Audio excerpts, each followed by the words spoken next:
Alright, welcome ladies and gentlemen back to this new beautiful arena, but that's not what the video is about. You can already tell by the title, but few things that I do want to mention first is I will try to put the Pins and Dolls patch, which this is the current patch I'm playing on the public test server. You can find the public test server on the Smite website. You can go to the forums and you can find it there. I'll put the patch notes in the description below if I can remember, I'm going to go over the new NOX, which, let's see if we can get Kali. Can we get him? There we go. I like that skill. It's a really cool, like, tether skill. But, yeah, so I just want to cover some things on NOX that some people may not have been able to see. Let's try to ulti him.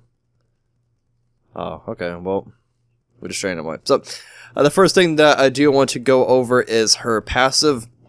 If you're familiar with Hebo, her passive is kind of like that. She has candles, as you can see on her left hand. So pretty much every time you use an ability, one of those candles lights up, giving her an additional 3% magical power.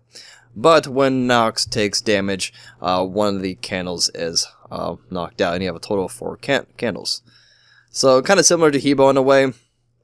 Next, I want to go over that skill I just used, her Shadow Lock.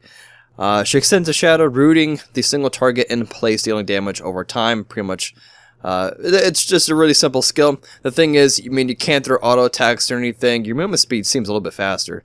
But yeah, it's pretty much just a still root, does damage over time. So that means items like Gem of Isolation and Spear of Magus you can easily stack. Going into her 2 ability is Siphon Darkness. If you're familiar with Scylla, it's kind of like Scylla's, like her crush, but you can't not detonate this early. Sorry, English is hard apparently. So, like I said, you can't detonate that early, but it does provide a silence, so it silences all enemies in the area. So in the big team fight, that's a pretty useful skill. But like I said, you cannot detonate it. But the trick is to drop it and then throw your 1 out while they are in your 2, so that way you can assure them that they will get the damage from the detonation on her 2 effect. So pretty nice synergy with that. Next is the reason why I picked Arena and not the other game modes where it's just like 1v1, because her 3 can do a couple things. For one, if you're familiar with Agni, okay, Sobek's going hard in the paint. If you're familiar with Agni, it's pretty much the same ideal. It's just a dash and it does damage. Except it doesn't leave a path of flames, obviously. So that is her one use for that. The other use for it, okay, for some reason I thought it was going to be a follow-up, but the other use for it is, sorry, it's kind of hard to focus when we have all these minions in here. Alright, let's see if we can go on Thor. Can we go on Thor? There you go. If you're not sure what you just saw right there, pretty much you can dash into one of your allies and you become their shadow. Once you are inside one of your allies, you can travel with them. Like your ally is not, let's see, let's go into Ymir. Alright, so now we're inside Ymir. Other players can see you as this black shadow. They can't see the ring, but they can see the black shadow on Ymir.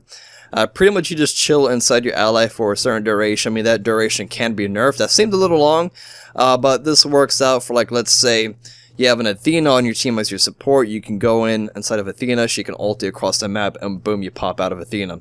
You can get out of your ally early. Pretty much whenever when you exit your ally, you do detonation damage.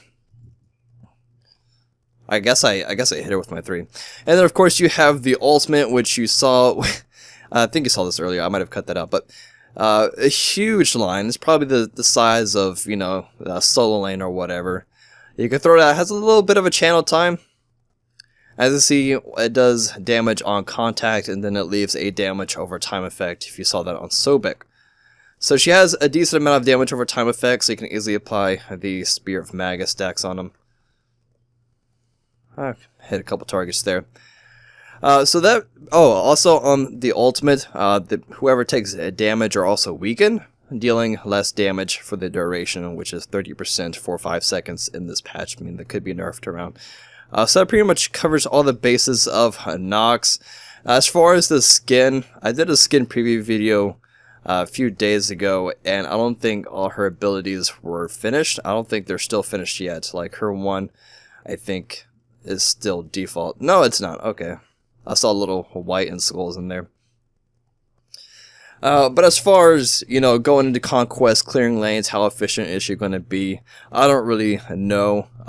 It's hard to say. This is public test server, so things can change quite a bit. But I just want to let you know on her new kit and actually see it in action. So, hope this was helpful, and I'll see you guys next time. Thank you so much for watching.